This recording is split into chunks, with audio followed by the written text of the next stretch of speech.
On the Sunday before his passion and death, Jesus enters Jerusalem in a way no one expected, riding on a little donkey. He is received with branches and acclamations.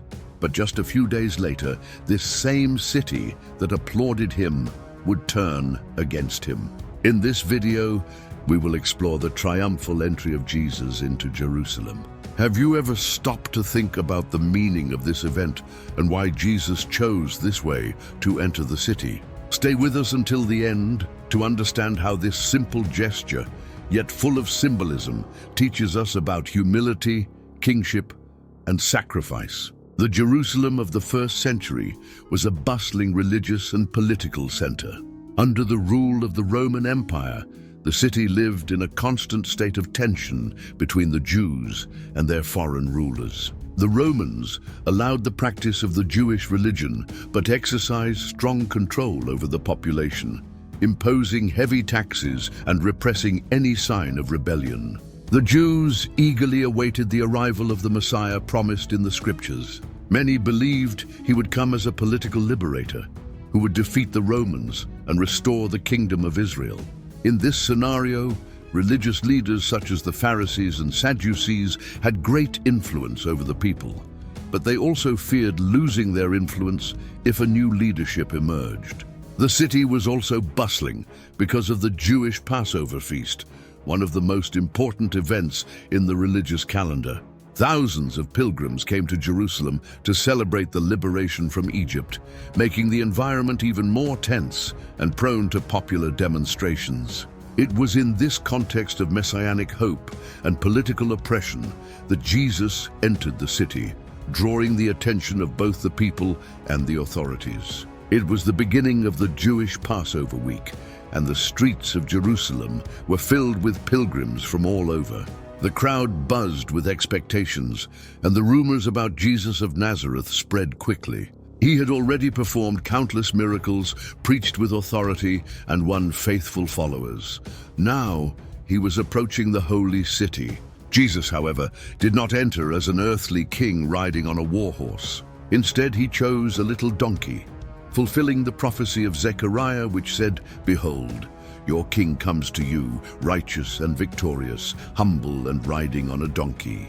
This gesture made it clear that his kingdom was not of this world and that he came in peace, not to rule by force. When he entered, the crowd spread cloaks and palm branches along the path, greeting him with enthusiasm. "Hosanna to the Son of David!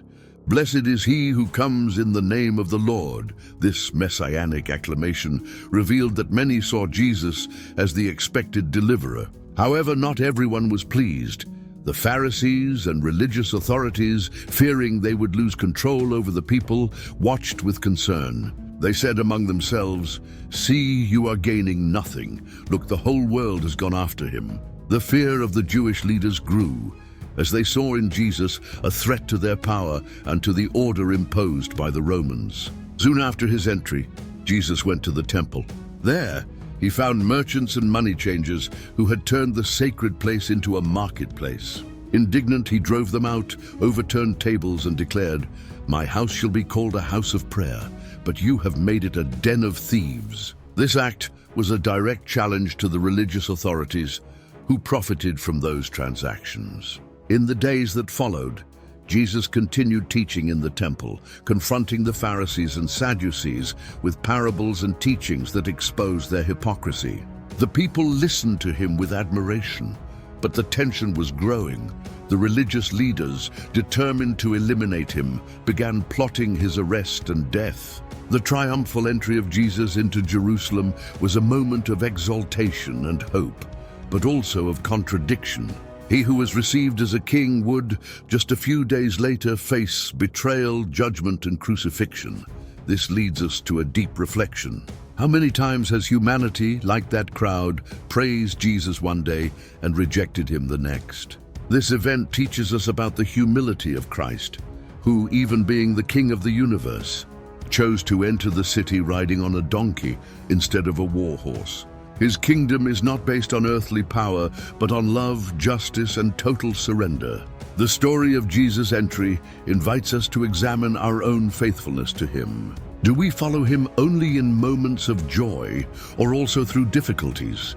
Are we ready to welcome him as Lord of our lives, not only with words, but with concrete actions? May this episode inspire us to live Holy Week with a sincere heart, willing to follow Jesus all the way to the cross, trusting in the hope of the resurrection. If this message touched your heart, like, comment, and share so that more people can reflect on this profound and transformative story.